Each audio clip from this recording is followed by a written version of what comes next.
Tuan-tuan dan puan-puan, ekonomi negara telah memerlukan lonjakan kuantum untuk mencapai status negara berpendapatan tinggi. NEM, Program Transformasi Ekonomi dan Rancangan Malaysia ke-10 merupakan 3 daripada 4 tonggak utama agenda transformasi nasional yang dapat melonjakkan Malaysia mencapai visi 2020 dan di samping itu menjadikan Malaysia sebagai sebuah negara yang berpendapatan tinggi menjelang tahun 2020.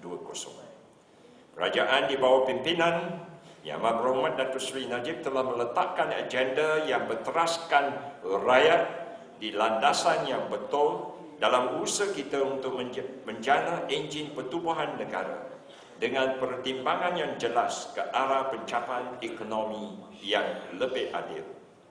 Namun begitu, untuk mencapai matlamat ini, negara kita mestilah terlebih dahulu mengekalkan setidak-tidaknya 6% pertumbuhan ekonomi setahun dan menarik sekurang-kurangnya lebih daripada 100 bilion ringgit pelaburan luar dan domestik setahun agar liberalisasi yang kita sasarkan dalam berbagai sektor ekonomi dapat menarik minat para pelabur. Negara kita perlu merealisasikan lebih banyak sektor ekonomi dan menambah produktiviti, daya saing dan menjadi lebih inovatif dan kreatif. Oleh itu, terdapatlah keperluan untuk kita mengkaji peruntukan 30% ekuiti Bumi Putra dalam sektor-sektor tertentu. Apa MCA syorkan ini bukanlah untuk mencadangkan agar kita merompak alih bagi tujuan memberikan kepada acung atau merempak acung bagi diberikan kepada ahli.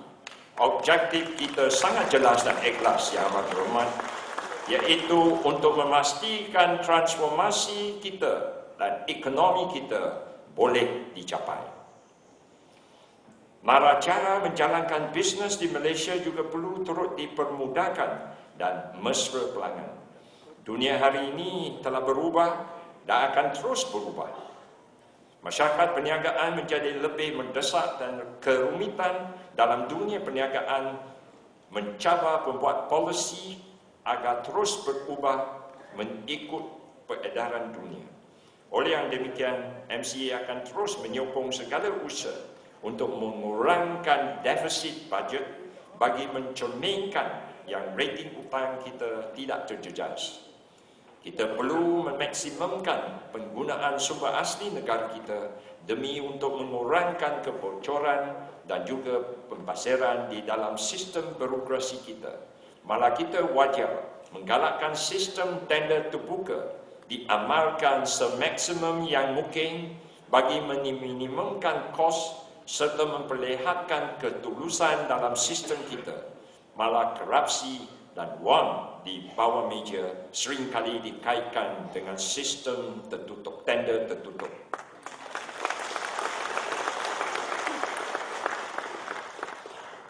Tuan-tuan dan puan-puan, MCA mengakui negara kita kini bergantung kepada pekerja asing. Dan untuk mengatasi masalah ini, kerajaan harus memperkenalkan satu polisi yang lebih tegas dan jelas.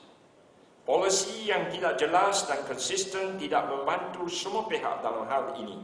Dan kita tidak boleh menyelesaikan masalah ini dengan sewenang-wenangnya membukukan pengambilan tenaga pekerja. Kerajaan perlu menetapkan satu polisi yang jelas kepada keperluan pengambilan tenaga pekerja asing yang komprehensif mengikut keperluan setiap sektor. Sebagai langkah penyelesaian segera, MCA mencadangkan pekerja asing diberi pilihan permit kerja 5+3 tahun atau 5+5 tahun bergantung kepada keperluan sesuatu sektor itu. Kita juga harus memberi keizinan pihak majikan untuk menggantikan pekerja asing mereka yang telah tamat permit dengan jumlah gantian yang sama bagi memastikan operasi mereka tidak terjejas.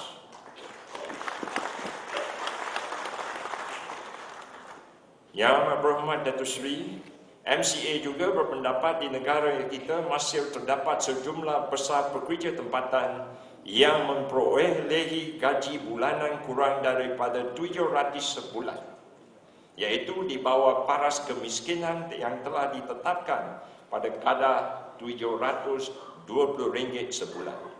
Justru itu, kerajaan perlu untuk memutuskan akan keperluan untuk menetapkan satu angka tetap gaji minimum bagi sektor-sektor tertentu yang berpotensi untuk berkembang. Sudah tiba masanya kerajaan menunjuk sebuah majlis gaji kebangsaan dalam usaha untuk mengkaji secara serius pelaksanaan satu tangga gaji minimum untuk para pekerja Malaysia. Kita perlu menghapuskan teori yang mengatakan sebaik saja kita melaksanakan sistem gaji minimum, kita akan kehilangan daya persaingan. Sebaliknya, untuk jangka masa panjang, kita akan menghasilkan satu tenaga kerja yang memiliki skill yang lebih baik, lebih pengetahuan dan produktif.